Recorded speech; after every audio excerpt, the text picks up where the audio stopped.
Leo felt the chill of the November air cut through his thin suit jacket, a cold that had nothing to do with the weather. It was the chill of finality, of a chapter slammed shut. He stood by the freshly turned earth of his father's grave, the scent of damp soil and wilting lilies heavy in his lungs. His father, a man of quiet strength and calloused hands, was gone. Beside him, Clara, his wife of 15 years, shivered dramatically.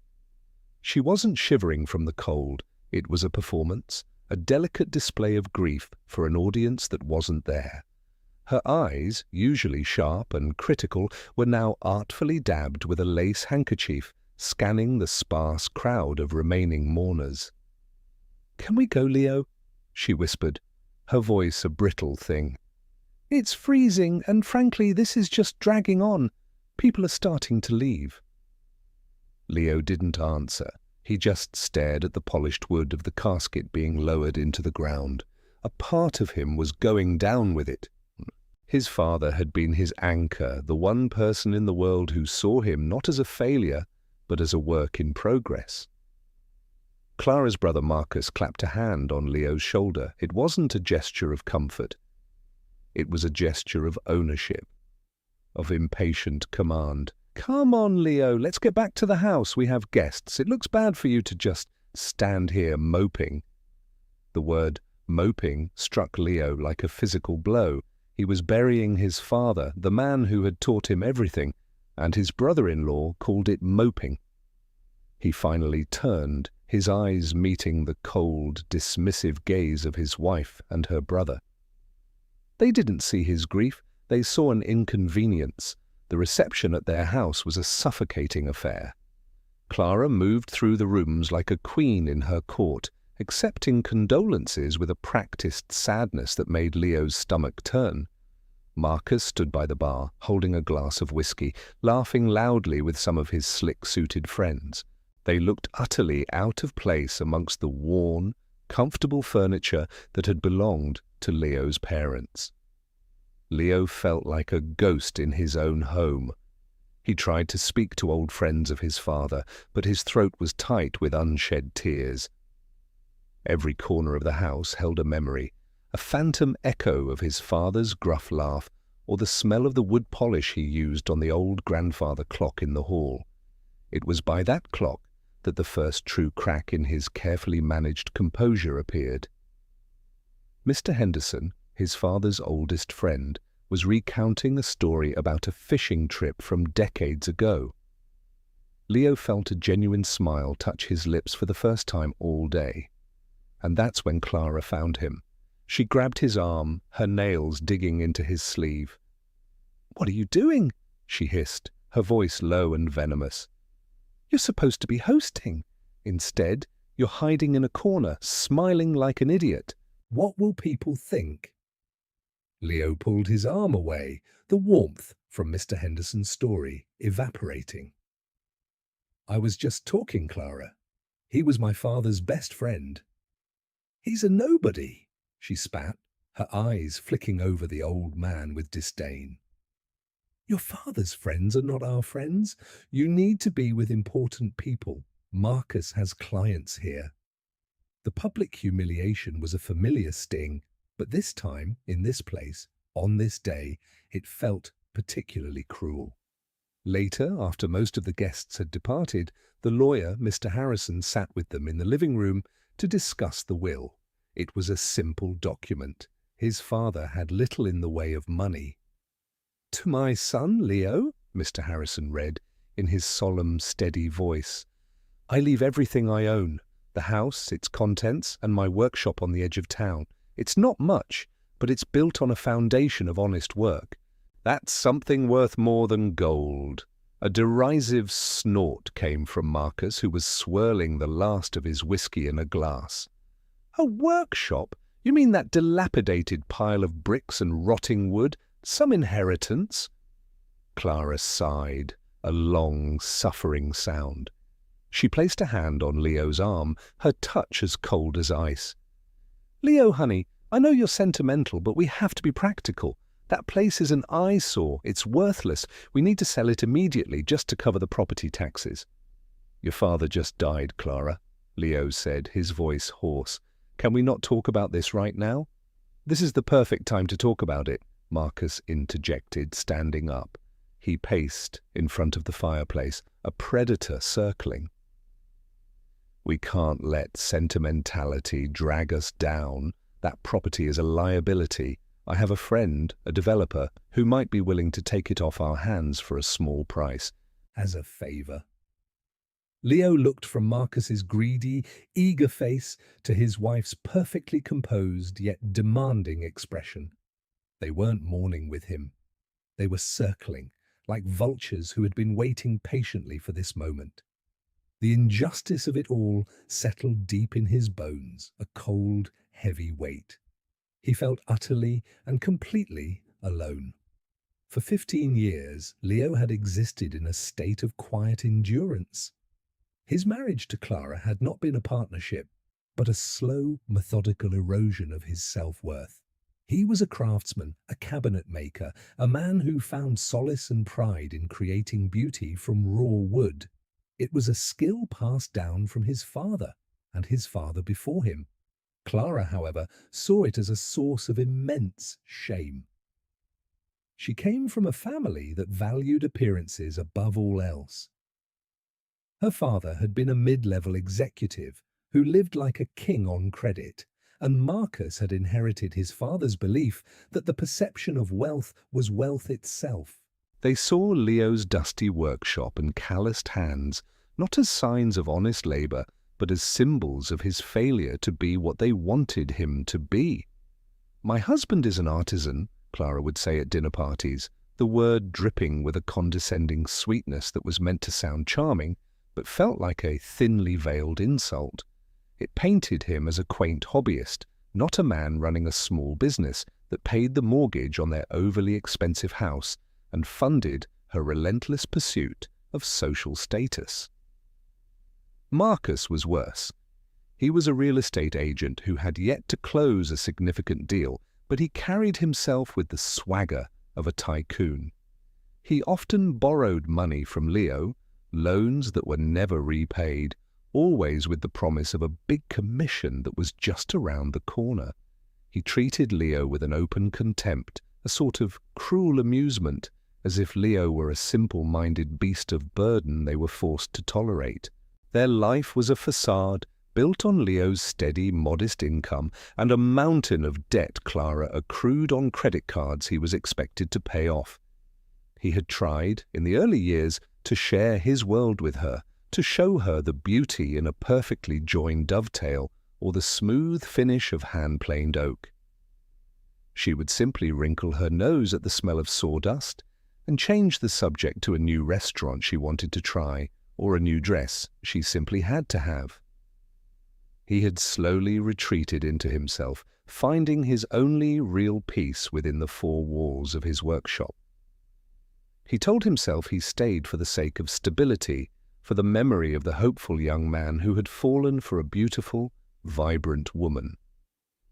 But he knew, in the quiet, honest moments of the night, that he stayed because he was tired. It was easier to endure the quiet cuts than to face the bloody battle of leaving. After the funeral, the pressure to sell the workshop became a daily siege. "Leo, I'm just trying to help you," Clara would say, her voice laced with false concern. "That place is holding you back. It's holding us back. Think of our future." Their future. It was a phrase she used often, but it never seemed to include him. It was a future of country clubs, European vacations, and a bigger house in a better neighborhood. A future built on the ashes of his father's legacy.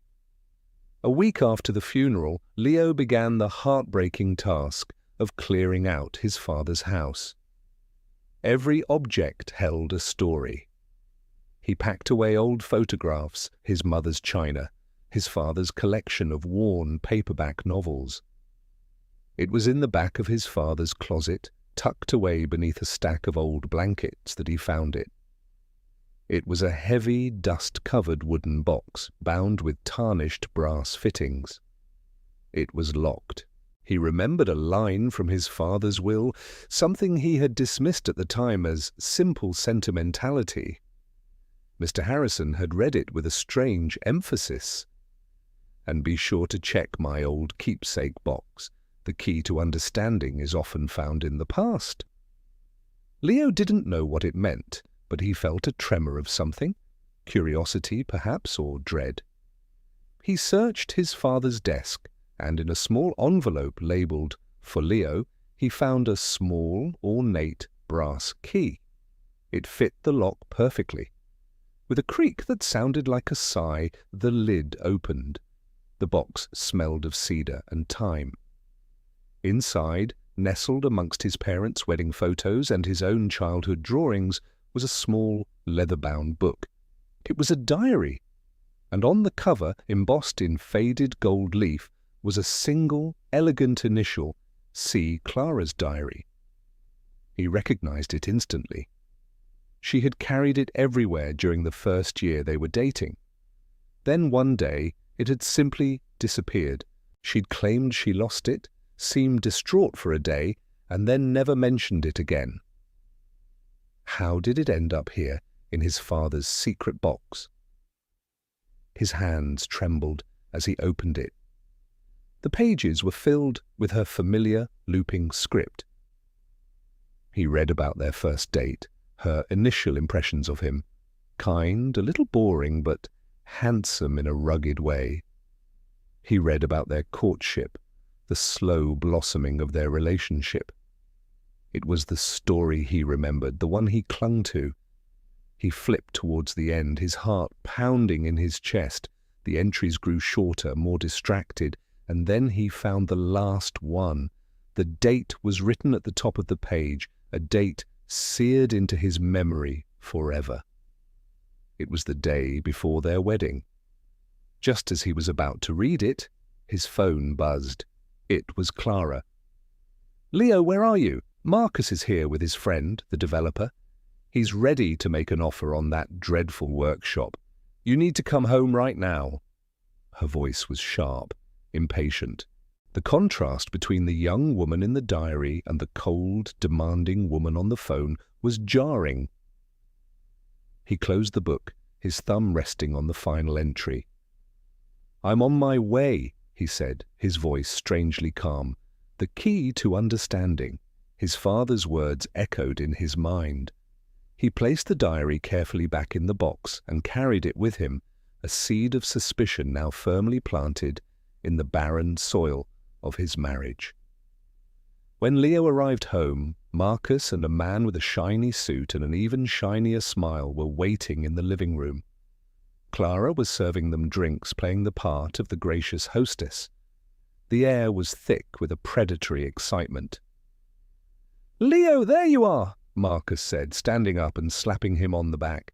"This is Mr. Sterling. He's a very busy man, but he was gracious enough to come and discuss the property." Mr. Sterling gave Leo a limp handshake. "A pleasure. Marcus tells me you've got a prime piece of rustic real estate you're looking to unload." Leo felt a strange sense of detachment, as if he were watching a play. He could see the whole performance laid out before him. The eager brother-in-law, the condescending wife, the circling vulture of a developer.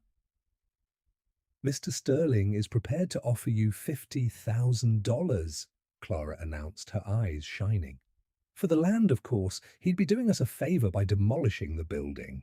$50,000. It was an insult. The land alone, even in its current state, was worth 4 times that.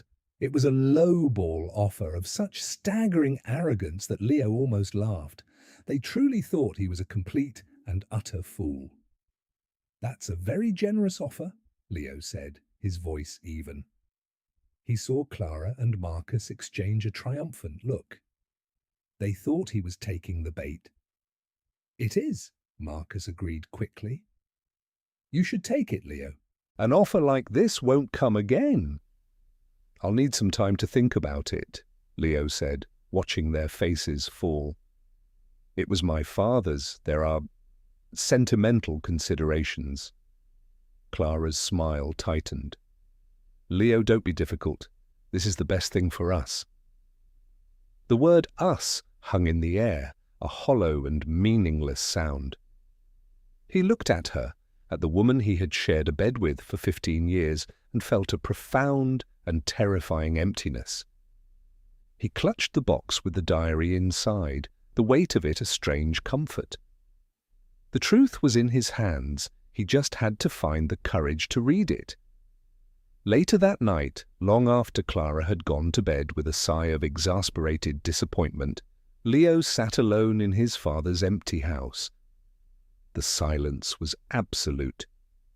He opened the box, took out the diary, and turned to the final entry. The date stared up at him. October 14th. The day before he had stood at an altar and promised his life to a woman he thought he knew. His hands shook as he began to read. The looping script was hurried, filled with a frantic, almost giddy energy. "It's all set," the entry began. "Tomorrow I marry the simple carpenter. Marcus thinks I'm insane, but he doesn't see the big picture. He just sees the sawdust and the flannel shirts. I see the gold mine he's sitting on." Leo's blood ran cold. He read on, his eyes devouring the words that were methodically dismantling his entire life. Marcus got the final confirmation from his contact at the city planning office today. The Sterling Tech Campus project is a go. It's been in the works for years, all very hush-hush. And the centerpiece, the main entrance to the entire billion-dollar campus, is slated to be built on that pathetic little plot of land where his father keeps that disgusting workshop. The city will have to acquire it. The zoning will be changed. The value will be astronomical. Millions, at least. The diary slipped from his fingers, falling open on the floor. He couldn't breathe. It wasn't a marriage, it was a long-form heist, a 15-year conspiracy. He picked it up, forcing himself to read the rest. Each word was a nail being hammered into the coffin of his past. "The fool has no idea. He thinks I love him. He thinks I'm impressed by his honest work. I have to bite my tongue every time he talks about his craft. It's so dreary, so common. But I can play the part. I can be the supportive wife for a few years. Once his father is gone, the property passes to him, and then it passes to me. We'll convince him to sell it to one of Marcus's shell companies for a pittance, and when the city makes their official move, we'll be the ones holding the golden ticket. All I have to do is endure him. It's a small price to pay for the life I deserve."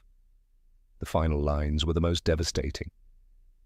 "Tomorrow I become Misteres Leo Vance. It sounds so plain, so common. But soon it will be the name of a very, very rich woman. He is the key, but a key is useless after the door has been unlocked. I just have to remember to keep smiling." Leo sat there for hours, the diary open in his lap. The sun began to rise, casting long, grey shadows across the room. The grief for his father was now eclipsed by a new, towering emotion, a cold, hard, and clarifying rage. The past 15 years of his life replayed in his mind, but now every condescending remark, every dismissive gesture, every feigned smile was cast in a horrifying new light. It was all a lie, a performance. They hadn't just deceived him. They had preyed on his love, his trust, his decency. They had seen his gentle nature not as a virtue, but as a weakness to be exploited. They had mourned his father's death not with sorrow, but with avarice, seeing it as the final obstacle being removed from their path. The sleeping giant inside him, the part of him that had endured and absorbed and made excuses for 15 years, was finally, irrevocably awake. And it wanted justice. Not just a divorce, not just an escape. It wanted a reckoning. He picked up his phone. He didn't call a friend or a family member. He called the one man his father had trusted implicitly. "Mr. Harrison," he said, when the lawyer answered, his voice devoid of any of its previous warmth. "It's Leo Vance. We need to meet. I have something you need to see." The journey to Mr. Harrison's office felt like crossing a threshold into a new life. Leo drove through the familiar streets of his town, but everything looked different. The world was sharper, colder. The cozy illusion of his life had been burned away, leaving only the stark, ugly framework of the truth. Mr. Harrison's office was a sanctuary of old leather and the comforting smell of books. The lawyer, a man with kind eyes but a mind as sharp as a razor, listened without interruption as Leo told him everything. He laid the diary on the polished mahogany desk between them. The lawyer read the final entry, his expression growing more grave with each sentence. When he finished, he closed the book gently and looked at Leo. He didn't offer pity. He offered something far better: validation. "This is monstrous," Mr. Harrison said, his voice a low rumble of controlled anger. "This isn't just grounds for a divorce, Leo. This is evidence of a conspiracy to commit fraud." "They've been trying to get me to sell to a developer named Sterling," Leo explained. "He offered me $50,000. Mr. Harrison's eyebrows shot up. "Sterling, of course, Marcus's crony. And I assume Clara and her brother have been pressuring you relentlessly." "Every day since my father's funeral," Leo confirmed. The lawyer stood and walked to the window, looking out over the city square. "Your father was a wise man, Leo. He suspected something was amiss for years. He never trusted Clara or her brother. He told me once that they looked at you like a winning lottery ticket they hadn't cashed in yet. That's why he put that clause in his will about the keepsake box. He was leaving you the truth in case you ever needed it." A wave of love and gratitude for his father washed over Leo, so powerful it almost brought him to his knees. His father had been protecting him, even from beyond the grave. "So what do we do?" Leo asked, his voice raw. Mr. Harrison turned from the window, a glint in his eye that was anything but kind. It was the look of a hunter. "We do not react, Leo. We act. We don't just expose them. We let them walk right into a trap of their own making. We will dismantle them piece by piece, using the law as our hammer and their own greed as the anvil." The plan they formulated was elegant in its cruelty. It was a masterpiece of legal and psychological warfare. Leo felt a surge of cold, exhilarating power as the strategy took shape. The years of being made to feel small and foolish were over. It was time to show them who he really was. The first step was to create the illusion that Leo was caving. He went home that night, and with a performance that would have made Clara proud, he feigned reluctant agreement. "You're right," he said, sitting at the dinner table, pushing food around his plate. "I've been too sentimental. The workshop is a burden. If Mr. Sterling is still interested, I'll consider the offer." Clara's eyes lit up. She reached across the table and took his hand, her touch making his skin crawl. "Oh, Leo, I knew you'd see reason. This is the best decision for our future." Marcus, who had conveniently shown up for dinner, grinned from ear to ear. "Attaboy, Leo. I'll call Sterling right now. We can have the papers drawn up by the end of the week." "No," Leo said, pulling his hand away. "Not so fast. It's my father's legacy. I need to do this right. I want to get the property professionally appraised first. Just as a formality, for my own peace of mind." He saw a flicker of annoyance in their eyes, but they quickly masked it. They saw it as a minor, foolish delay, the last gasp of a sentimental man. They couldn't possibly object without revealing their hand. "Of course, honey," Clara said sweetly. "Whatever you need to feel comfortable." "A formality," Marcus echoed, chuckling. "Sure, go ahead. Waste a little money if it makes you feel better. The number is the number." They had no idea that the appraiser Leo would be hiring was an expert forensic accountant recommended by Mr. Harrison. They had no idea that the formality was the first step in building a fortress of evidence against them. They believed they were in control. They believed he was weak. And that was exactly where Leo wanted them. The next few weeks were a strange and torturous play. Leo went through the motions of his life, a ghost haunted by the truth. He went to the workshop every day, but he could no longer find peace there.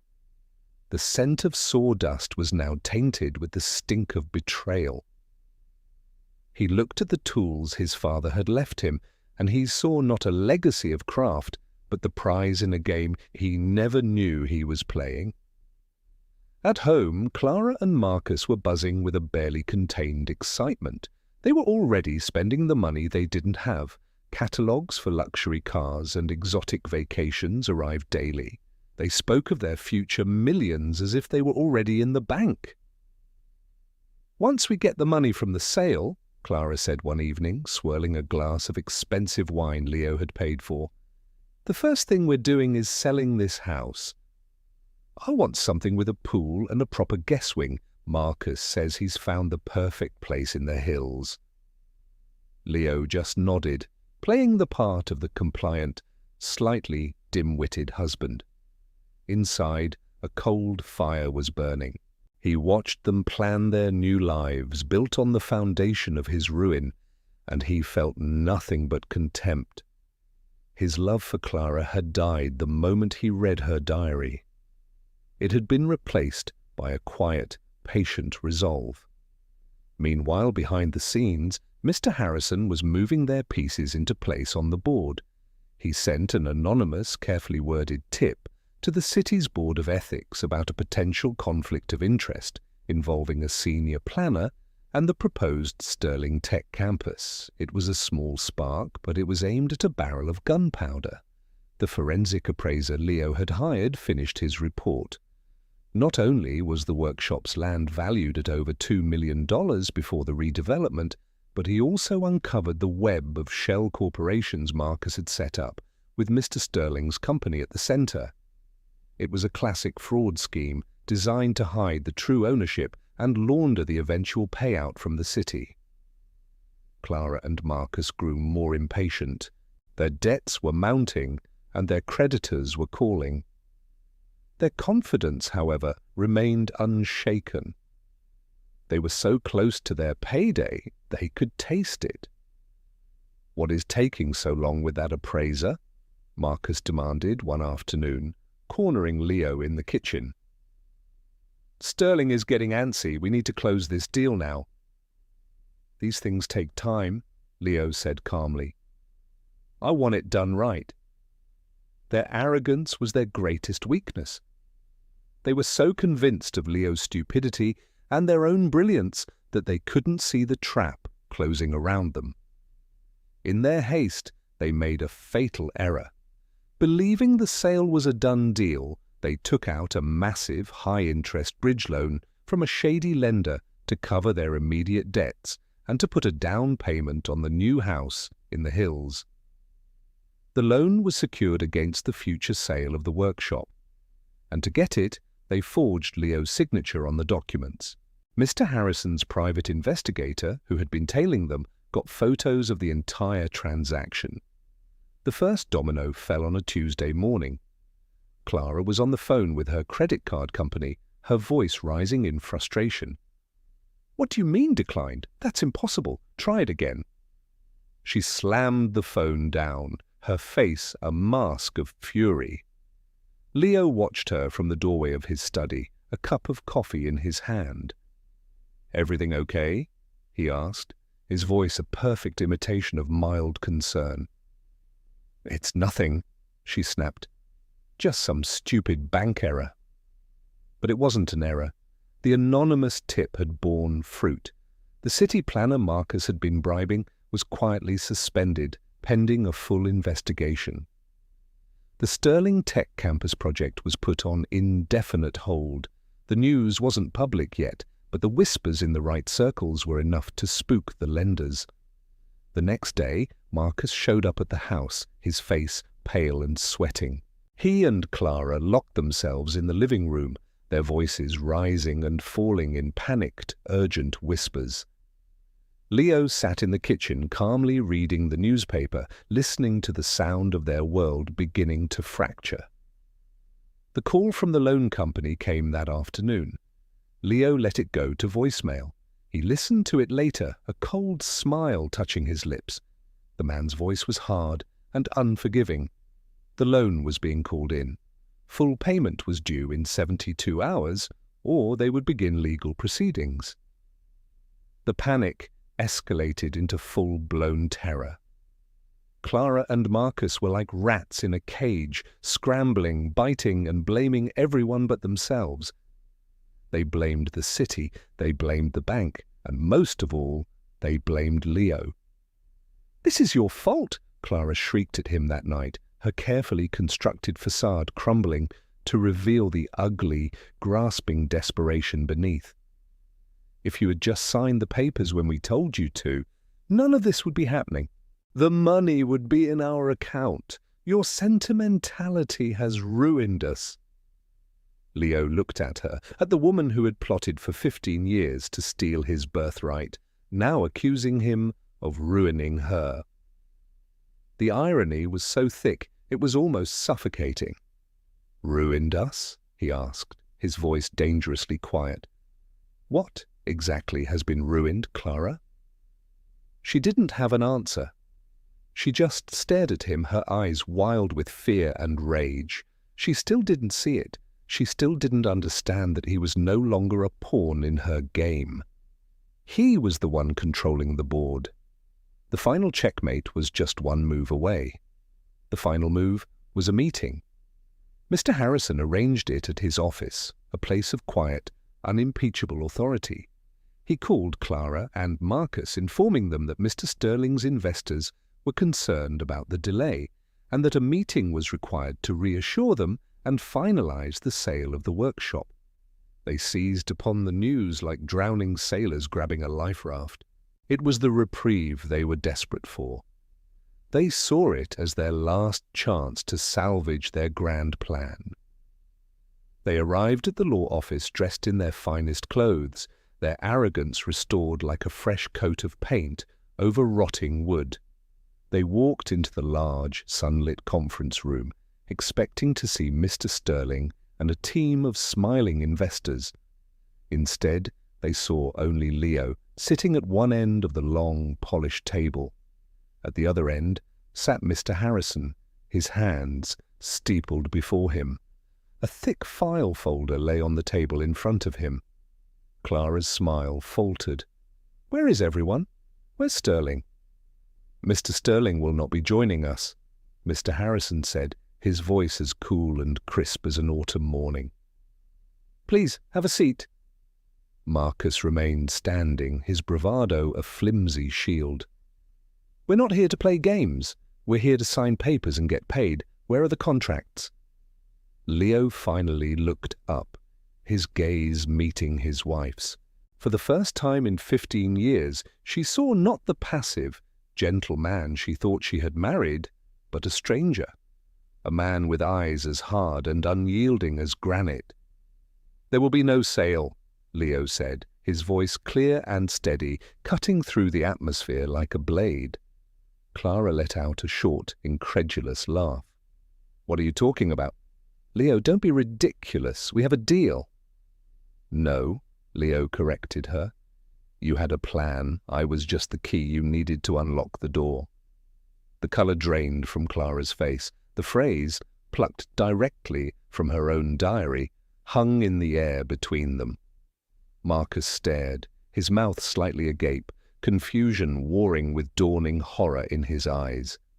"You spent 15 years treating me like a fool," Leo continued, his voice rising with a controlled, righteous anger. "You stood by my father's grave and schemed about how to sell his legacy. You thought my life's work was a pile of junk, a stepping stone to the life you felt you deserved.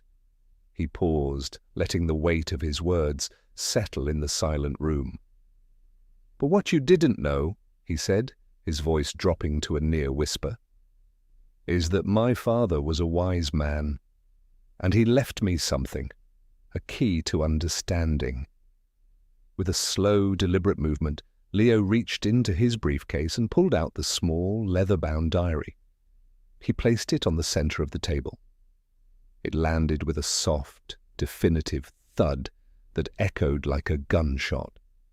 Clara gasped, her hand flying to her mouth. She recognized it instantly. "Where did you get that?" "I know everything, Clara," Leo said.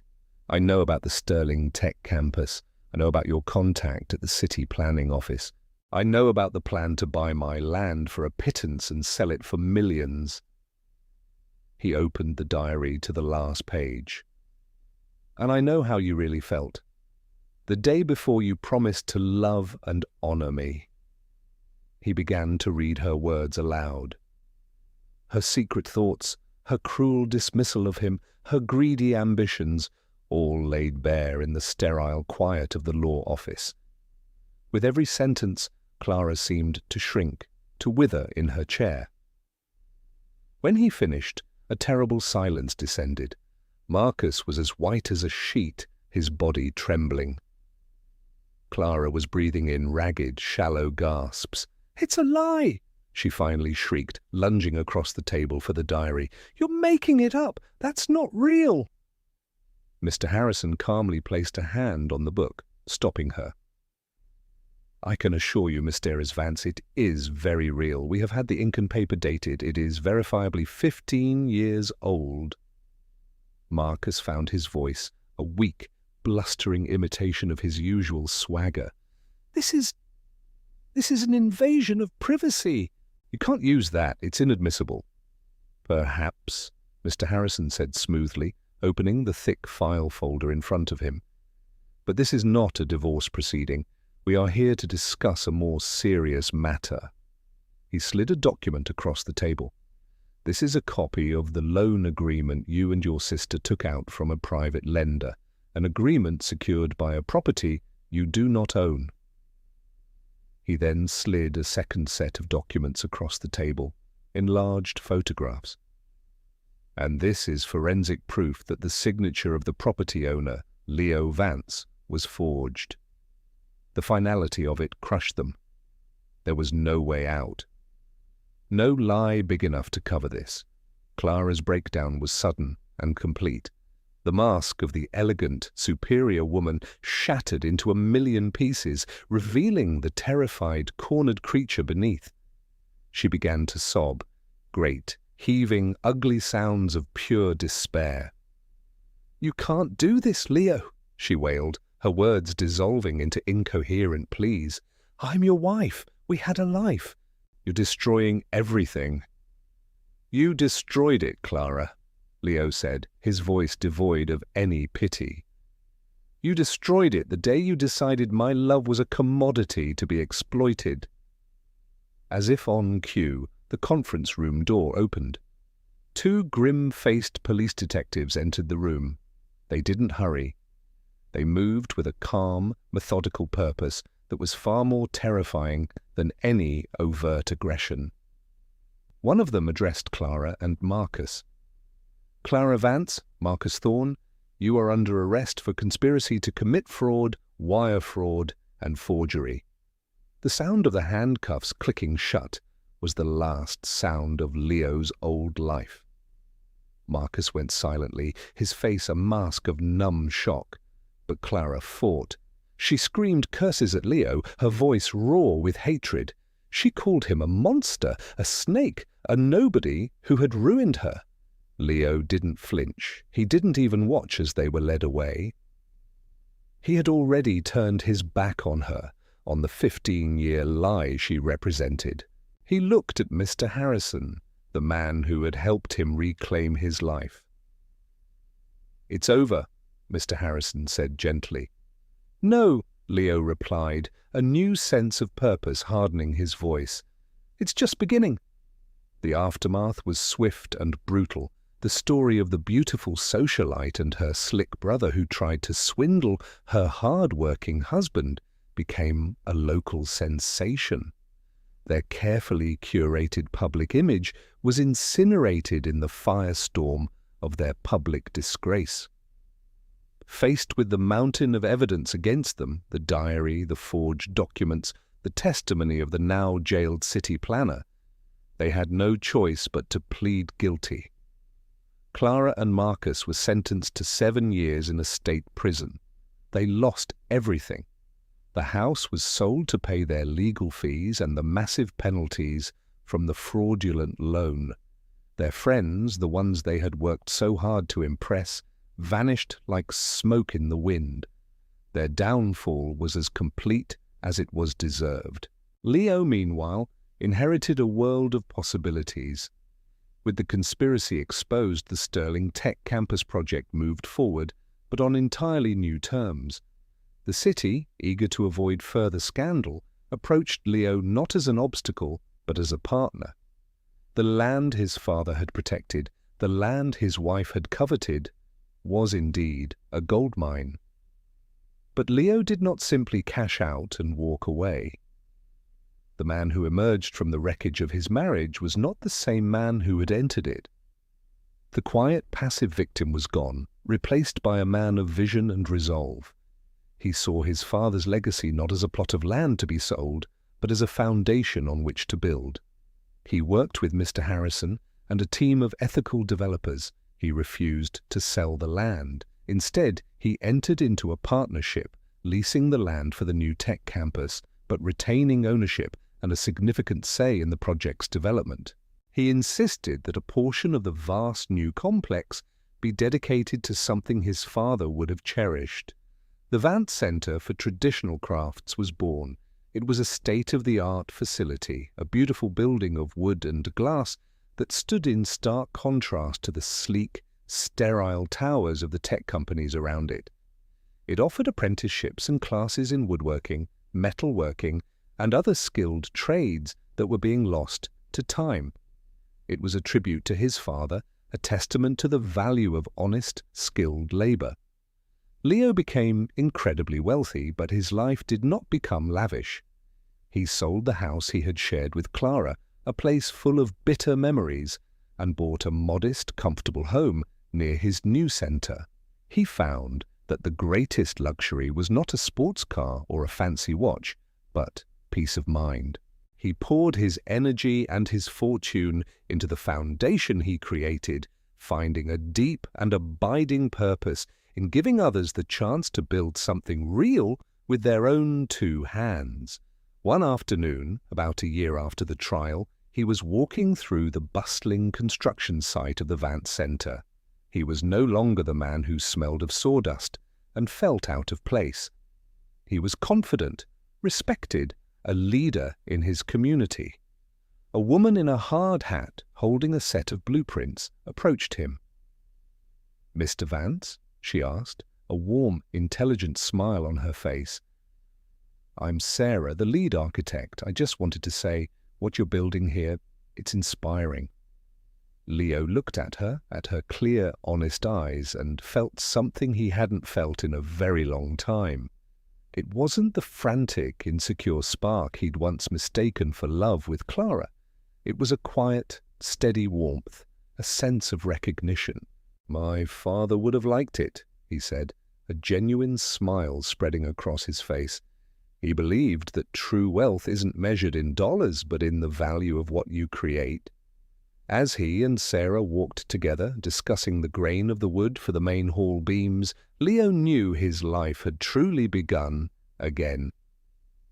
The cruel and greedy may build their houses on foundations of sand, scheming for a treasure they have not earned. But such structures always collapse under the weight of their own deceit. True power, Leo had learned, lies not in what we can take from the world, but in what we choose to build. And he was just getting started.